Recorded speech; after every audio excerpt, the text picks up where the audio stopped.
대통령 별의 순간 대운 찾는 법 92번째 챕터. 다방면의 재능으로 선택을 망설이는 13세 소년의 경우에 사례가 되었습니다. 경제적인 것은 잊어버리고 오히려 이 세상을 살기 좋은 곳으로 만들려면 무엇이 가장 도움이 될까를 생각하라. 단지 보수를 목적으로 하는 일은 결코 해서는 안 된다. 금전상의 이익은 그 사람이 자기의 재능을 남들을 위해 쓰면 결과로서 반드시 얻어지는 것이다. 이익은 신이 주십니다.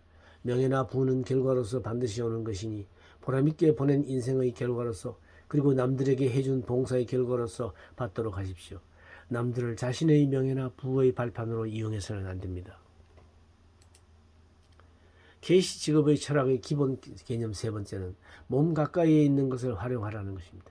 자기의 신변에서부터 시작하라는 것입니다. 천리길도 한 걸음부터입니다.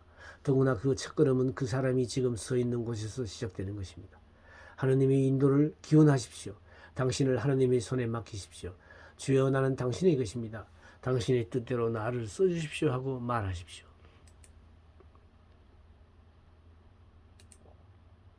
(61세의) 어떤 나라의 외교관의 아내, 인류에게 가장 봉사할 수 있는 길은 그날 당신이 할 수 있는 방법으로 봉사하십시오. 주어진 기회나 특권을 활용하는 사람이 큰일을 하는 사람입니다. 기회를 활용하면 보다 좋은 길이 열립니다. 왜냐하면 남들을 돕기 위해 우리가 쓰는 것은 자연히 늘어가기 때문입니다. 당신이 지금 있는 곳에서 시작하십시오. 당신이 지금 서 있는 입장에서 해야 할 일을 하십시오. 그리고 당신의 참된 가치를 발휘하면 주님이 더 좋은 길을 열어주십니다. 삶과 노력이라는 것은 연속됩니다. 하나의 인생에서 시작된 것이 다음 인생에서 열매를 맺는 일이 적지 않습니다. 햄릿 이전부터 비행동성은 철학자들의 공통된 특성이다. 케이시 직업 철학의 핵심이라고 여겨지는 세 가지의 원칙. 케이시 직업 철학의 핵심이라고 여겨지는 세 가지 원칙에는 인간의 운명에 대한 원대한 우주적 전망과 흠잡을 데 없는 건전한 상식이 슬기롭게 조화되어 있음을 발견합니다. 또한 환경이라는 것은 설령 그것이 어떤 것이든 그 사람의 내적인 눈뜸의 단계에 꼭 맞는 것임을 케이시 리딩은 끊임없이 상기시켜줍니다. 안 좋은 환경도 그의 디딤돌인 것입니다. 외적인 환경을 변화시키는 유일한 길은 그런 환경의 장애 요소들을 통하여 자기 자신을 꾸준히 바꾸어 나가는 것입니다. 어떤 처지에서도 그것은 당신의 진보 발전을 위해 필요한 것입니다.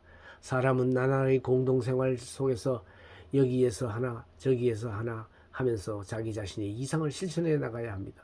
말과 행동을 통해 인격이 도야됨을 되새기면서 말입니다. 벽돌을 한 장 한 장 쌓아 올림으로써 집은 지어집니다. 말로 그리고 나날의 조그마한 행위로 사람은 자기 자신을 표현하면서 그 지식과 잠재 능력 및 참 목적의 완전한 성취를 향해 전진하는 것입니다. 그가 끊임없이 전진적 실천을 통해 봉사하려고 마음먹는다면 환경은 필연적으로 변화하여 다음 단계의 방법, 다음 기회가 나오게 됩니다. 그러므로 지금 손에 쥐고 있는 것을 미천으로 하여 조금씩 착실히 쌓아나가십시오. 서둘러서는 안 됩니다. 미리 걱정하는 것도 무의미합니다. 왜냐하면 전체 건축물은 신이 만드는 것이니까요.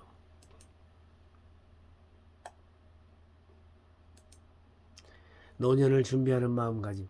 인간의 갖가지 재능과 그 재능이 하나하나의 생애마다 향상되어 간다는 것을 보여주는 케이시 파일에는 상당히 실제적인 중요성이 있다.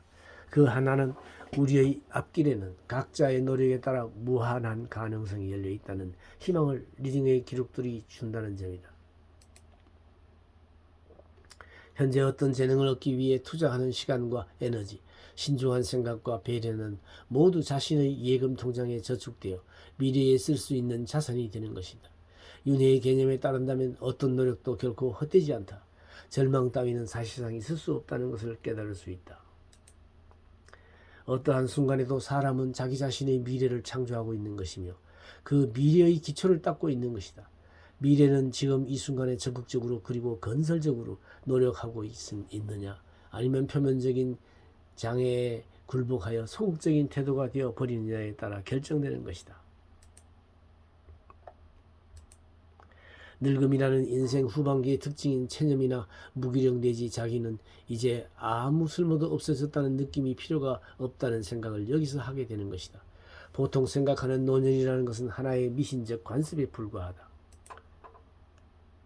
케이시 리딩에 따르면 기원전 1만 년 무렵의 이집트에서는 평균 수명이 100년 이상이었고 올바른 식사와 바른 사고방식에 대한 지식이 발달해 있었기 때문에 노쇠를 나타내는 시기가 지금보다 훨씬 늦었으며 또 그다지 심한 노쇠 현상도 보이지 않았다고 합니다.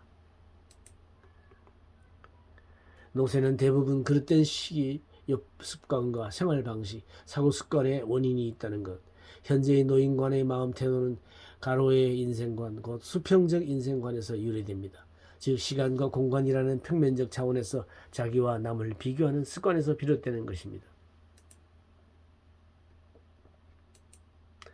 그러나 윤회론에 따르면 유일한 참된 인생관은 세로의 인생관, 곧 수직적 인생관입니다.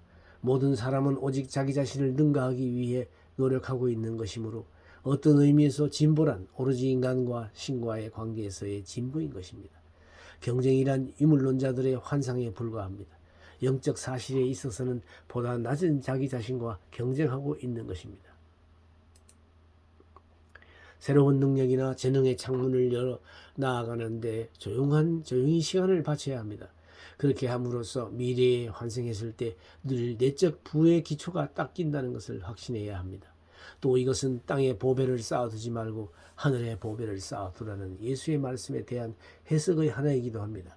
천국이란 해탈한 의식 상태를 가리키며 보배란 정신적 능력과 영적 능력을 말하는 것입니다.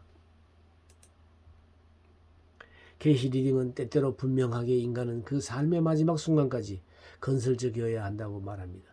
무슨 일에서나 정도를 지나치지 않고 중령을 얻도록 하십시오. 그렇게 하면 당신은 98세까지 살 수 있습니다. 하긴 그만큼 오래 살만한 가치가 있는 생활을 한다면 말입니다. 그러나 당신은 남에게 줄 수 있는 무엇을 가지고 있습니까? 줄 수 있는 무엇인가를 가지고 있지 않다면 오래 살아서 남들을 방해할 권리는 없을 것입니다. 뭔가 줄 수 있는 것을 갖도록 하십시오. 그렇게 하면 당신에게 가치가 있는 동안은 살 수가 있을 것입니다.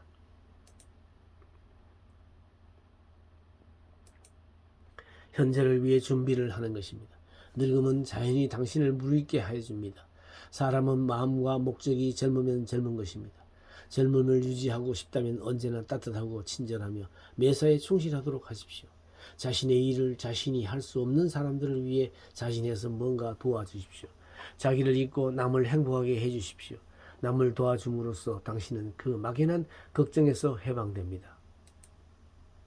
이 별의 순간 찾는 법 강좌는 현재 오프라인에서 서울 동방문화대학원 대학 평생교육원에서 성북구 성북로에 위치하고 있는 데인데요. 1년 과정으로 진행되고 있는데 매주 토요일 오전 10시부터 오후 1시까지 3시간씩 진행되고 있습니다. 1학기 등록은 3, 4월에 가능하며 2학기는 8월과 9월에 등록 신청이 가능합니다. 이 전화번호와 메일을 이용해서 관심 있는 많은 분들의 참여를 바라겠습니다.